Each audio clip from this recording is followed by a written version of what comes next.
Los dos acontecimientos de mayor relevancia en el desarrollo de la Guerra de la Independencia en Andalucía fueron la batalla de Bailén y el sitio de Cádiz. Esta última ciudad se convirtió en la sede del gobierno que dirigió la resistencia a Napoleón y de las Cortes que aprobaron en 1812 la primera Constitución española. Cádiz era una auténtica ciudad-fortaleza. Su defensa y la de la isla de León estaba conformada por una serie de murallas, fuertes, reductos y baluartes que la hacían prácticamente inexpugnable por mar y por tierra. Y el abastecimiento quedaba garantizado por los barcos británicos, que controlaban el mar y disponían muy cerca de su importante base naval de Gibraltar. Desde el inicio de la guerra, las fortificaciones, que albergaban casi 700 piezas de artillería, fueron remozadas y ampliadas, y las guarnecían unos 11.000 soldados españoles y cerca de 5.000 anglo-portugueses. Los mandos militares establecieron 3 líneas de defensa. La más próxima a los franceses se situó en la margen del Caño de Santipetri, desde el castillo homónimo hasta la Carraca. Las arenas fangosas, las chumberas y las pitas, con que se cerraban los estrechos caminos que bordeaban el trazado, completarían el sistema defensivo. Nos encontramos en la batería de Urrutia, uno de los frentes principales contra los franceses durante la Guerra de Independencia, porque se sitúa justo a la entrada del río, del Caño de Santipetri, y lo formaban 3 baterías, que eran las baterías de Aspirioz, esta que es la batería de Urrutia, y la de San Genís, que está a 500 metros al sur, hundida bajo las dunas. Y a esta batería, la batería de Urrutia, se le dio ese nombre por el ingeniero general español, José Urrutia, que fue quien dirigió en aquella época pues toda esta zona de defensa. Las tropas francesas llegaron a las inmediaciones de Cádiz y de la isla de León el 6 de febrero de 1810 y mantuvieron el sitio durante más de 2 años, hasta agosto de 1812. El mariscal Víctor organizó el sitio en un cerco a la península gaditana. El extremo norte de su dispositivo fue el castillo de Santa Catalina, en el puerto de Santa María, mientras que la Torre Bermeja, en Chiclana, fue el punto de observación situado más al sur. El primer choque directo entre las tropas tuvo lugar en un lugar estratégico, el Puente Zuazo. Estamos en el Puente Zuazo, que es un lugar muy importante durante la Guerra de Independencia porque era el único puente de comunicación que había entre toda la península y San Fernando y Cádiz, que fue donde se detuvieron a las tropas francesas. El arco central del puente fue desmontado pieza a pieza, que fue como se dividió, como se detuvieron así las tropas francesas. El puente estaba bien protegido por un conjunto de baterías como la de San Ignacio. Nos encontramos en el límite de la España libre, durante la Guerra de la Independencia, en 1810. Hasta aquí llegaron las tropas napoleónicas en su asedio a las islas gaditanas, la isla de León y la isla de Cádiz, y estamos en la batería de San Ignacio. Es una zona que desde siempre ha sido lugar de defensa para la entrada a las 2 islas, como decía, Cádiz y hoy San Fernando. Tiene una importancia patrimonial histórica muy importante, puesto fue declarado sitio histórico por la Junta de Andalucía con el máximo nivel de protección. A partir de ese momento se mantuvo la línea del frente. Durante 2 años se sucedieron las escaramuzas, los intercambios de cañonazos y las expediciones anfibias organizadas por los aliados para intentar reducir la presión sobre la ciudad.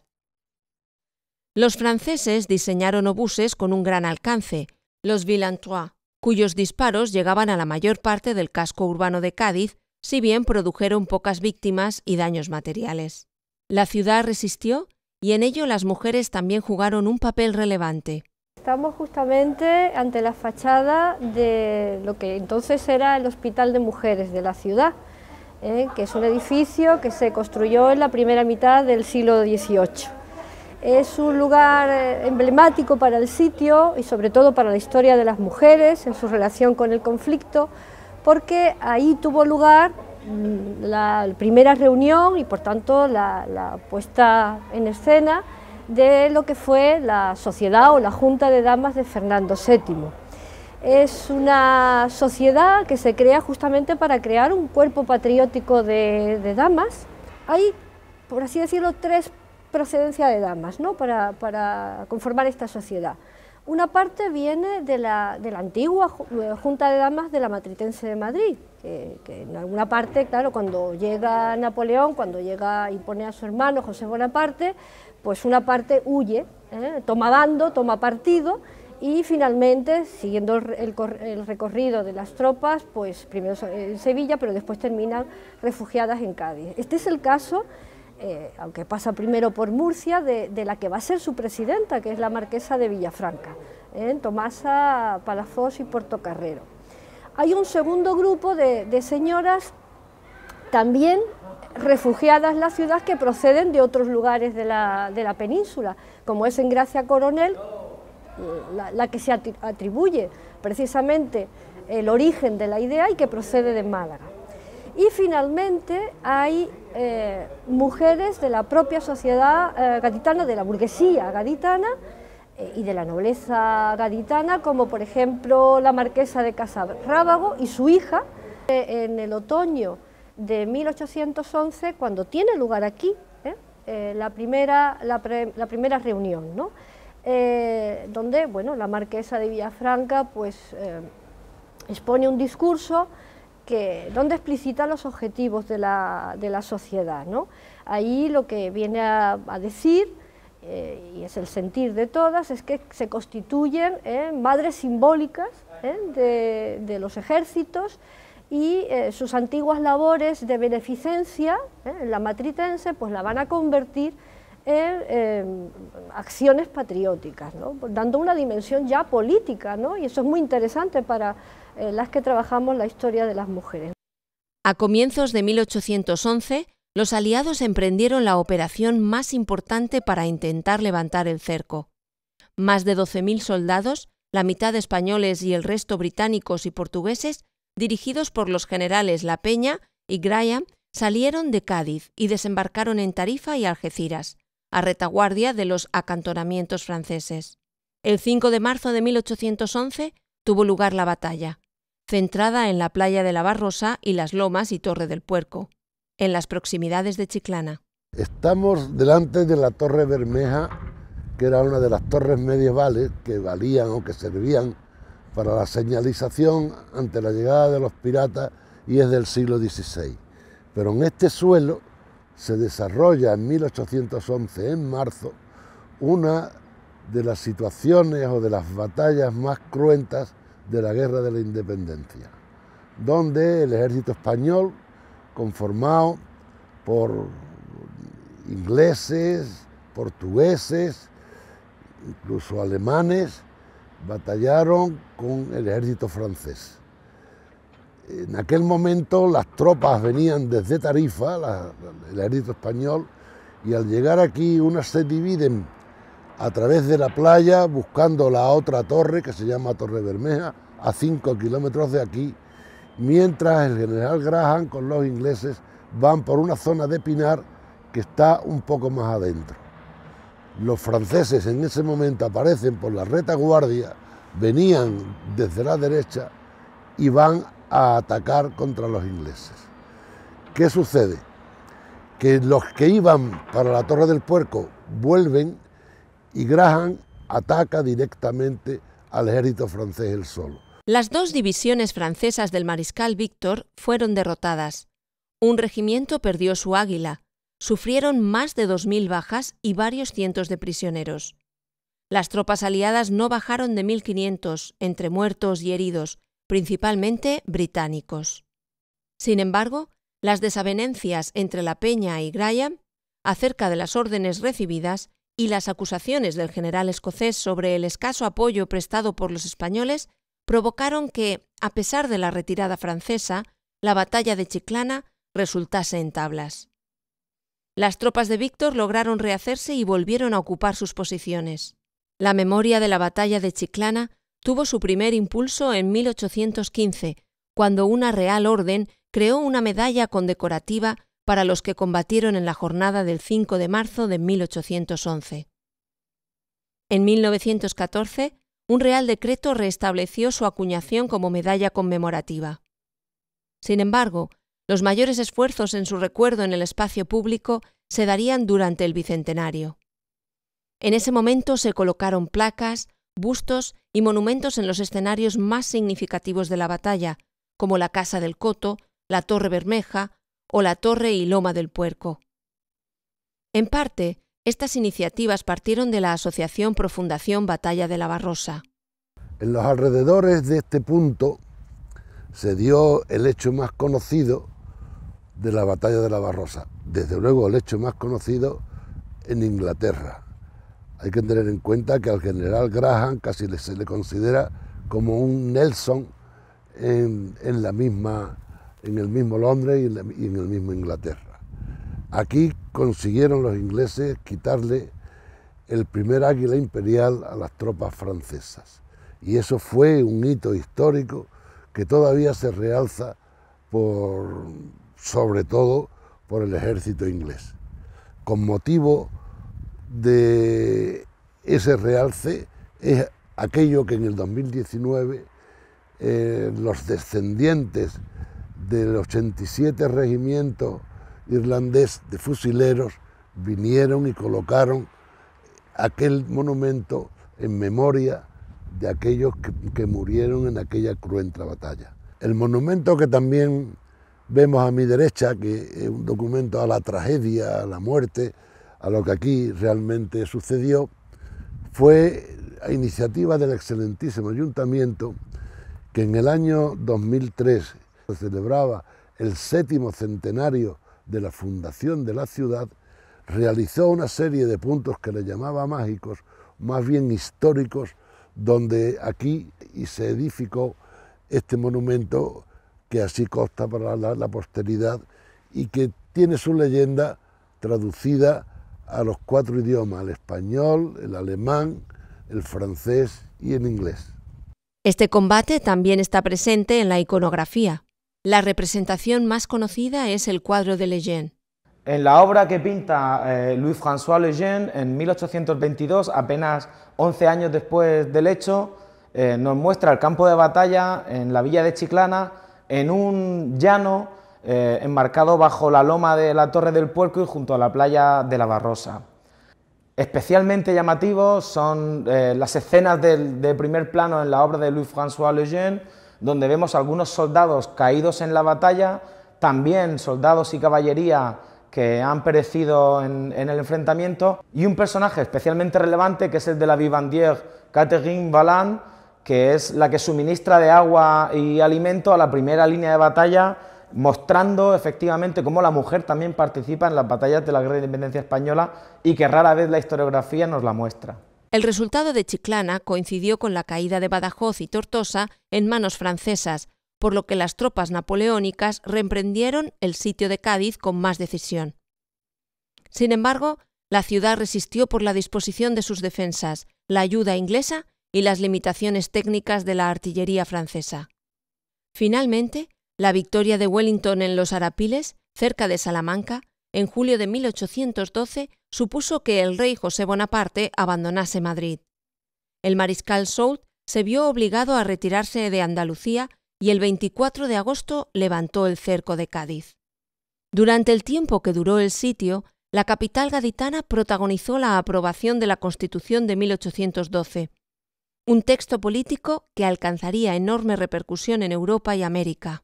Fue un modelo para el desarrollo constitucional de muchos países y se convirtió en el principal antecedente de constitucionalismo español del siglo XIX. La ciudad de Cádiz ha representado a lo largo del siglo XIX y XX el símbolo de la libertad, y lo ha hecho fundamentalmente por dos circunstancias que se circunscribieron en el contexto específico de la Guerra de la Independencia. Por una parte, la resistencia frente al ejército francés, y por otro, acoger en su suelo las Cortes de Cádiz, o el desarrollo de las Cortes de Cádiz y la Constitución de 1812.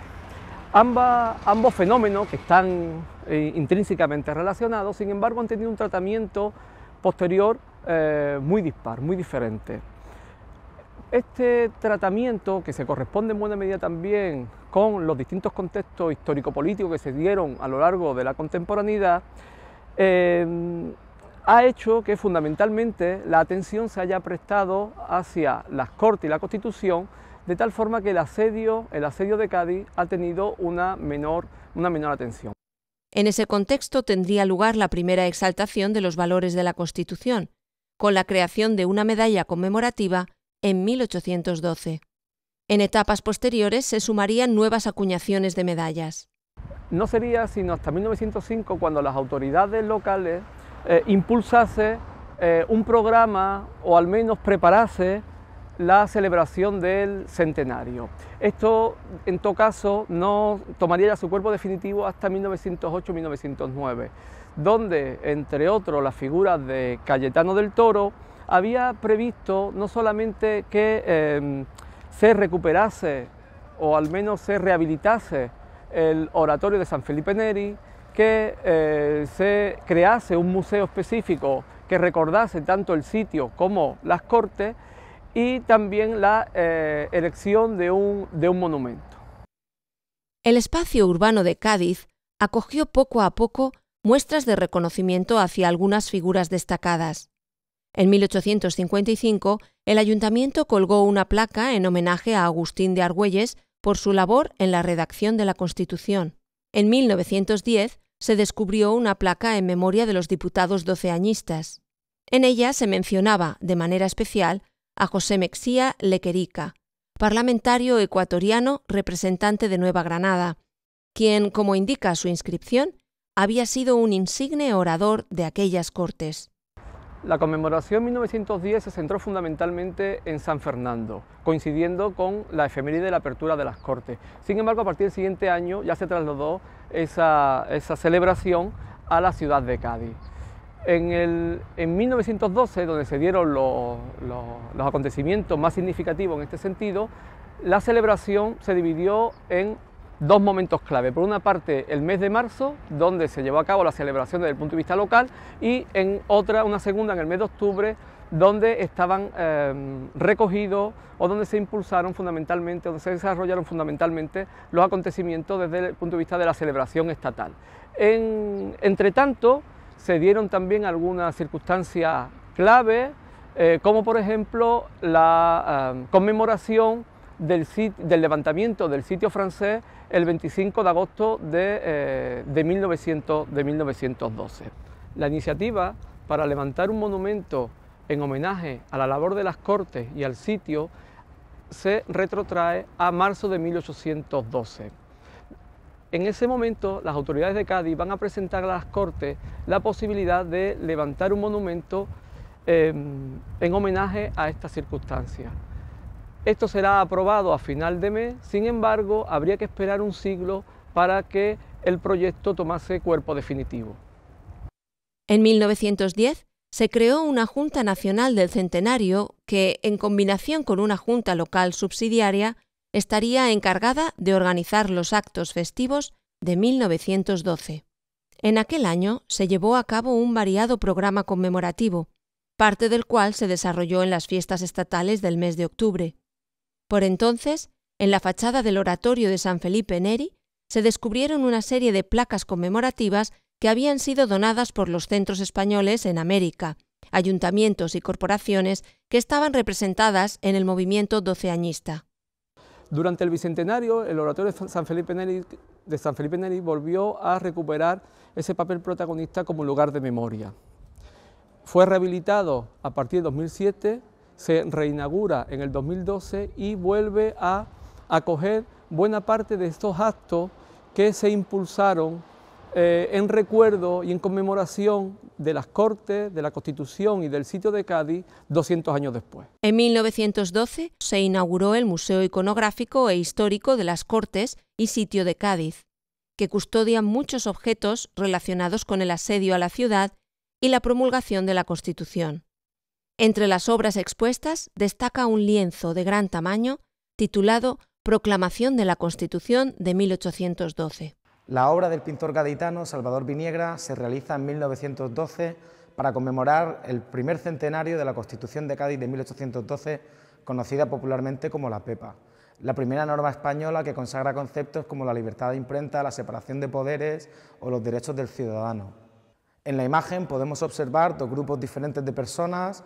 A la derecha de la misma nos encontramos los diputados electos sobre el estrado, que están mostrando el momento de la promulgación efectiva de la norma, mientras se lee en voz alta en la plaza del Oratorio San Felipe Neri, donde fue aprobada dicha Constitución. A la izquierda de la imagen, sin embargo, encontramos al pueblo llano que jalea con júbilo, levantando sombreros, manos y gritando de alegría, precisamente la promulgación de esa norma. Hoy día, la memoria de las Cortes y de la Constitución sigue muy presente en Cádiz. El año 2012, la Junta de Andalucía declaró bien de interés cultural, con la tipología de sitio histórico, el legado patrimonial de los lugares vinculados a la Constitución de 1812. Se trata de un patrimonio de más de 3.000 bienes, entre edificios, espacios públicos, documentos y objetos representativos en Cádiz, San Fernando y La Bahía, que han quedado inscritos en el Catálogo General del Patrimonio Histórico Andaluz. Iniciativas ciudadanas como la Fundación Legado de las Cortes y la Asociación Histórico-Cultural Real Isla de León realizan una activa labor para la promoción del patrimonio histórico y natural de la Bahía de Cádiz, vinculado a los acontecimientos de la Guerra de la Independencia. Pero el paisaje del campo de batalla de Chiclana y del sitio de Cádiz está parcialmente ocupado por urbanizaciones y establecimientos hoteleros. Se hace necesario buscar un equilibrio que permita su puesta en valor y la creación de productos de turismo cultural, espacios de conocimiento que vinculen el patrimonio con la superación de la guerra y la cultura de la paz.